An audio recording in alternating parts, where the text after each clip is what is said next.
Let's get it. Tonight have good reason to brace for retribution from the president for putting Jimmy Kimmel back on the air. He's already promised it. Quoting from his social media post, "I can't believe ABC fake news gave Jimmy Kimmel his job back. The White House was told by ABC that his show was canceled." He continued with the thread, "I think we're going to test ABC out on this. Let's see how we do. Last time I went after them, they gave me $16 million. This one sounds even more lucrative. A true bunch of losers. Let Jimmy Kimmel rot in his bad ratings." That is both the backdrop to and the threat hanging over ABC parent companies, their parent company. Like, yes, Donald Trump doesn't want him to be on the thing, but you have to keep in mind that all the late night shows, their ratings are just plummeting. And I don't think it's because they're bad necessarily. I honestly think it's because everyone has to work 9 to 5s and then some. Like, some people have to work fucking 2 jobs just to afford their apartments now. So, like, no one has time to stay up that late. A lot of these late night shows, the reason why they're falling under is because no one stays up that late. They have to go to bed and get ready for the next morning. There's just no time for it anymore. From suspension over remarks. Because, like, the more and more things are going up, the harder and harder it is to just stay up when you've got to get up even earlier and even earlier, or stay even later even.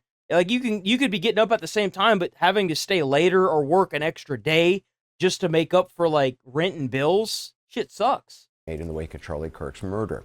High stakes as well for a late night monologue. According to ABC, more than 6 million TV viewers plus 26 million online watched as he opened it last night with the exact same words Tonight Show host Jack Parr once used after he returned from a different and certainly less serious fight over censorship 65 years ago.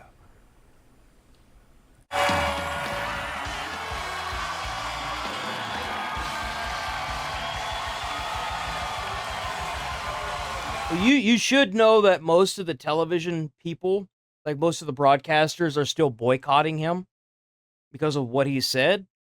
So there's a good chance that, I mean, maybe over time he'll be able to get aired on more TV places, but as of right now, he's out most of them.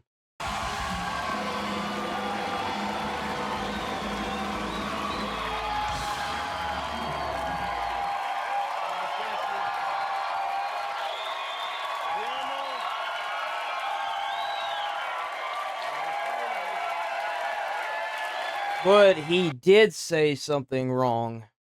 He was trying to compare Donald Trump to the assassin that killed him. I mean, that's pretty defamatory if I've ever, seen it.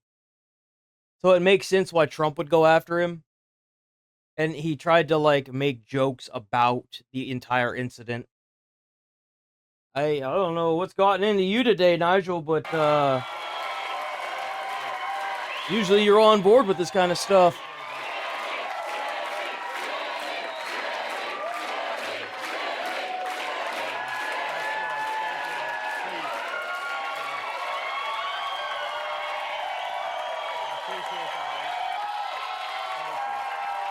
Agreed to do it. Here we go.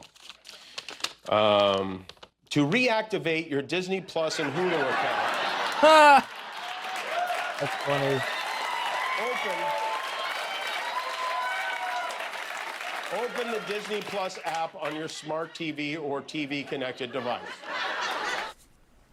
Like any good joke, there was truth behind it. A suspension set off calls for people to cancel subscriptions to streaming services owned by Disney and a soaring number of Google searches for... Where was that at whenever Tucker Carlson got his show canceled?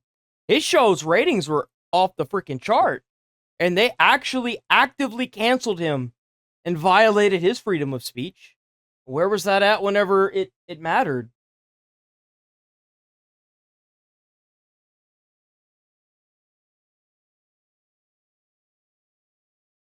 But, like, so, like, a lot of people seem to be confused about it. The reason why Jimmy Kimmel got his show taken down wasn't just because of the comments he made about Kirk and Trump. It was also the fact that his ratings aren't doing well. They're just not. Instructions how. Two big affiliate groups, Sinclair and Nexstar, together accounting for nearly a quarter of ABC households, did not carry Kimmel's return last night, meaning their viewers... So I'd imagine, like, whenever they got a call from the White House saying what they said, like, and then also other television broadcasters are also still boycotting it. So it's not like anything's really going to change just because ABC brought his show back on their television broadcast. Did not get to hear him choke up while addressing Charlie Kirk supporters. But it's Trump. I mean, how often does Trump said something and it actually be right? It's what he does all the time. He tries to capitalize, or not capitalize, but he tries to, like, make things seem like they were his doing, but really it was other factors that ended up, like, it was multiple factors, but there wasn't the only factor that led to him being taken off the air temporarily. I have no illusions about changing anyone's mind, but I do want to make something clear because it's important to me as a human, and that is, you understand that it was never my intention to make light of the murder of a young man. Look at that. He even admitted it.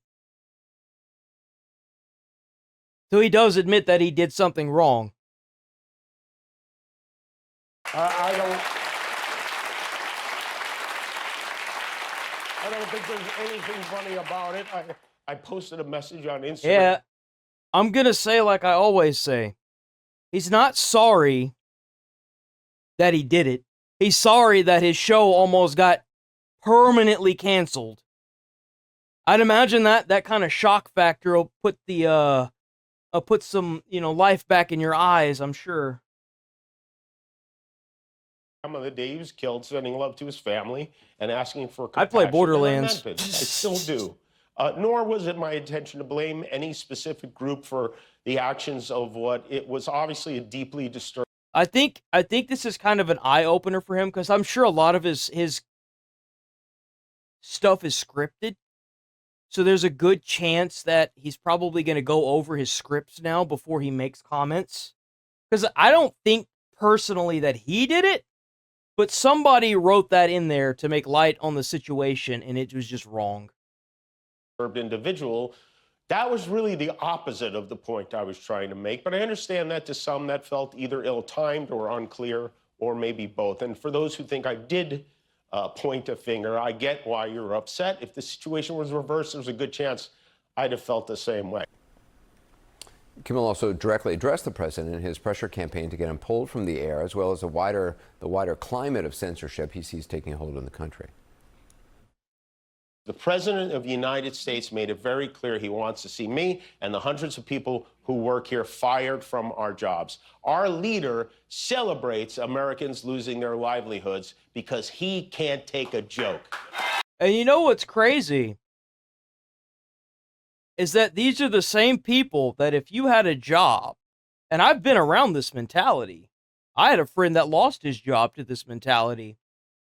And because they can't work you to death, and they can't sit there and do the job themselves, and they believe that because you're a white male, or sometimes even just a male, they won't hire you. He still can't find a fucking job because this mentality has forced its way in so many higher tiers of our society, in so many, like, hiring positions and gaming development companies and positions of power, where now that they're there, either the entire company has to get shut down or they have to lay off thousands of people. And you can't, like for example, like Ubisoft,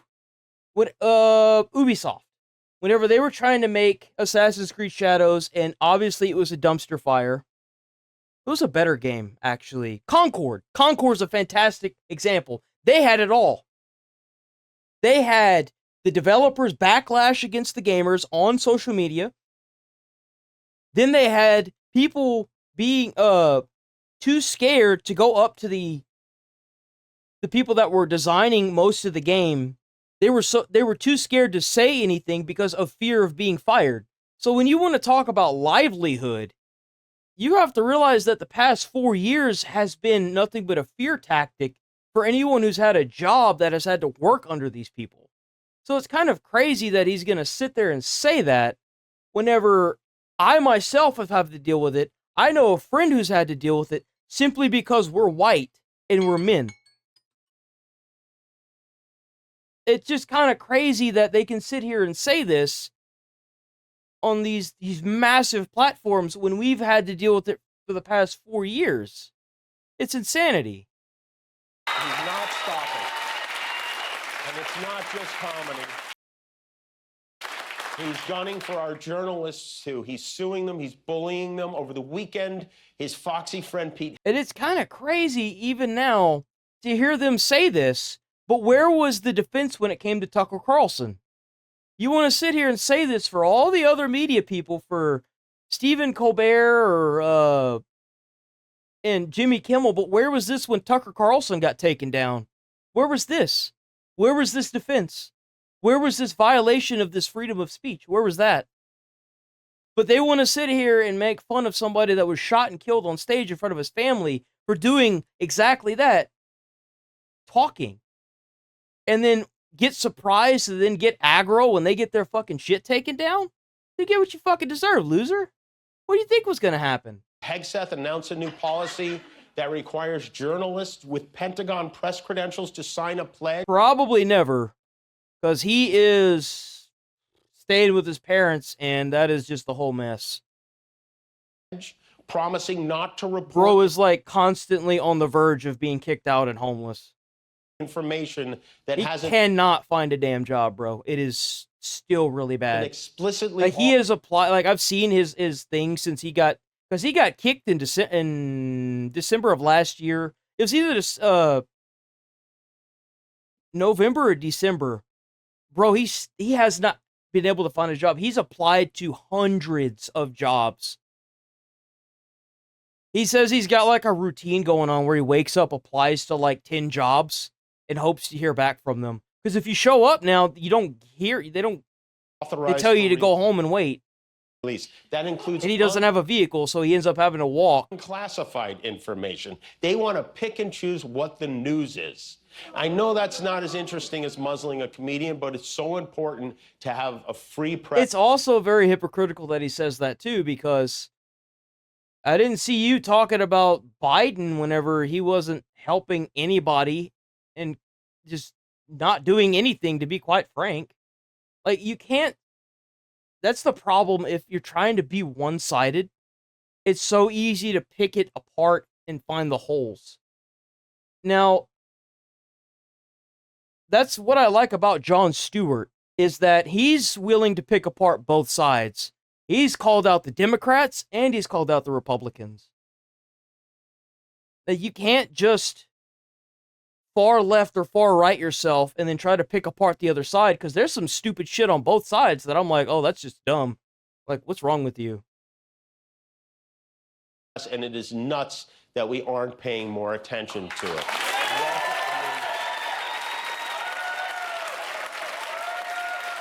Like, it's, and that's another thing, like, oh, well, it happened to me, so now we have to pay attention to it. Bitch, it's been happening to a lot of people over the past 4 years that have been having their stuff canceled. But all these weirdos getting into, like, game development and all these TV shows, man, it's all crap and slop. Like, look at what they did to the Star Wars series. Look at what they tried to do to the Avengers Endgame. They did that stupid little scene with the fucking women that all stood together. Dude, that was fucking weird. That was woke as shit.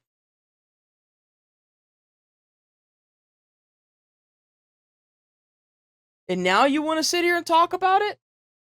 It's crazy how when the shoe's on the other foot, how quick you people are to try and bring down the hammer, huh?